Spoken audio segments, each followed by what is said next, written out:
Hey man, you reckon you can learn me how to play them drums? Welcome back to Diddles and Beats, the part of this channel where I answer all of your most pressing drumming questions. I posted a video last week, me playing live at an award show here in Nashville, just some clips of me playing, and I mentioned in there that I would be running everything to a click. And Anthony DiChiaro, I guess I'm saying that right, asked me the question, what app did I use? Now Anthony, you're in great company because you are not the only one that asks that on a regular basis. But before I launch into this of what my favorite metronome app is, I want to know, what app do you use? Put it in the comment section below this and let's start a conversation.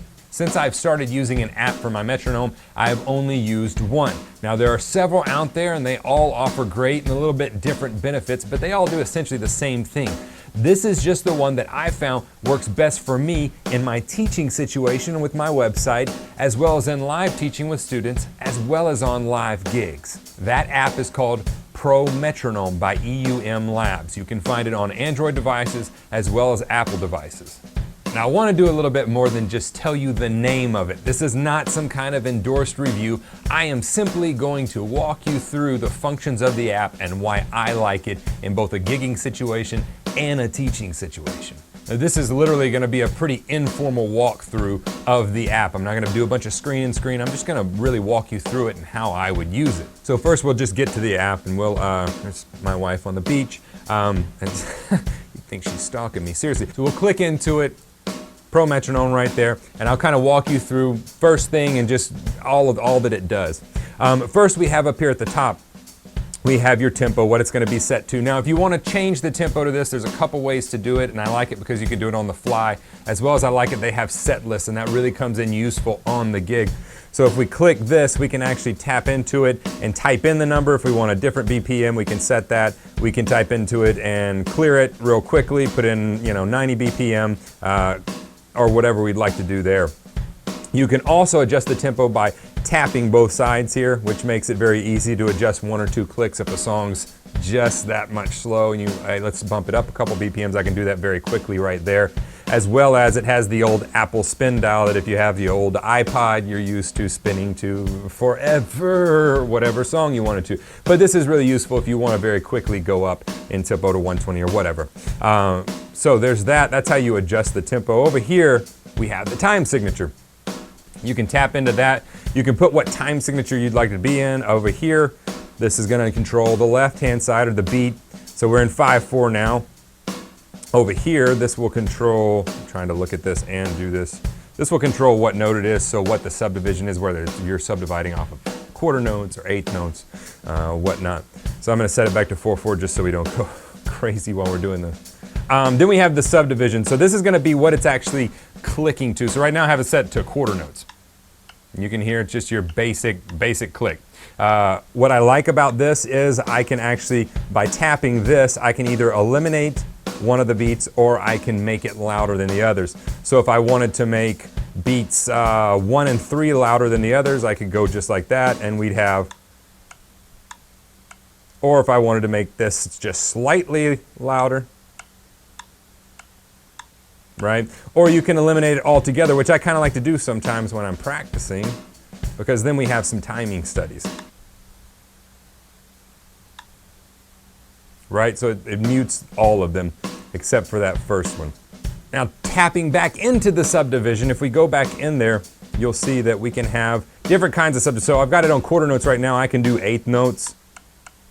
I can do 16ths, I can do all kinds. And if you want to, I don't know, maybe you like practicing the galloping horses sounds, maybe you can do this one, right? You can set it to different subdivisions, or this.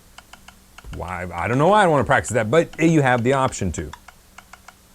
So let's turn that off. Now, let's go to the settings. That's going to be the next thing. The settings, if you swipe to the, no, do what I ask you to. If you swipe to the right, then you have, first of all, up there is your tone. So it has, that's the one thing I think that they could improve upon this, and with every subsequent release, they've really made some great improvements.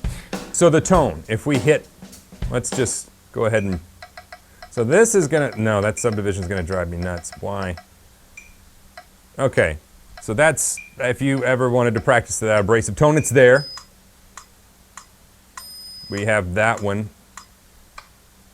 Some of these you'll find you like more of a rim click. Do you have, if you are into old video games, I guess. You have tone 5, you have tone 6. This is the one that I like. Some of the tones I care for, some I don't.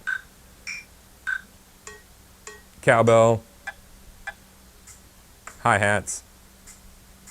1, 2, 3, 4. It's like the voice off OK Computer. So if you're into OK Computer, he can count you. But I usually pick the one I like. 8 is the one that I tend to play to all the time. Now it has 2 modes here that you can kind of visually, it has several visual cues that you can use if you're in a dark setting, and I have used those before. My last gig at the award show, I was having to go off of a visual cue because I didn't have it in my ears. I was just getting the count in and then counting the band in. So you can do it beat block, and that's going to be this one, where it's got the pendulum and the beat block, actually. You can do just the pendulum, or just do the visual block. So you can do them both, or just individually. I'm trying to hold this to where you can see it. We have the rhythm trainer, that's really cool. You can take and eliminate, so you can play 1 bar, mute 1 bar. So in other words, we would, and then it would mute 1 bar so that you could work on your timing. That's a really cool practice tool. Below that is the flash LED. So if you turn that on, and you're into epileptic seizures, you can get one of those because this will flash and tell you where one is. I don't use that when it's a little abrasive. You can also do, if you really want to throw yourself into an epileptic fit, you can do the flash screen, and that will flash. You can set it to different settings for that. As well, you can do vibrate, so it'll vibrate on one. So you can get the thing flash LED going. You can blow up your phone with this. Moving on kind of down the app, we've explained the wheel. This is play and stop. Down here we have 4/4, so it's another place for you to get to your time signature very easily.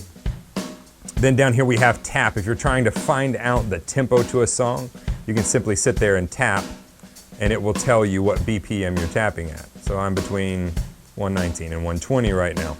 Down in the middle, this very small round button. This is kind of new, and I've never really used it a lot, but I can see what it does. It's a warm-up or an automator, so you can set it to change tempos or change certain things according to how many bars you've played or how many minutes you've played. So if you've got to warm up, for instance, if you were doing my bass drum boot camp and you had to do 5 minutes of one of the exercises, you could set this to 5 minutes and then it would change to the next BPM. So you could completely automate like the bass drum boot camp or the Ghost Note workshop or whatever it is that you're working through.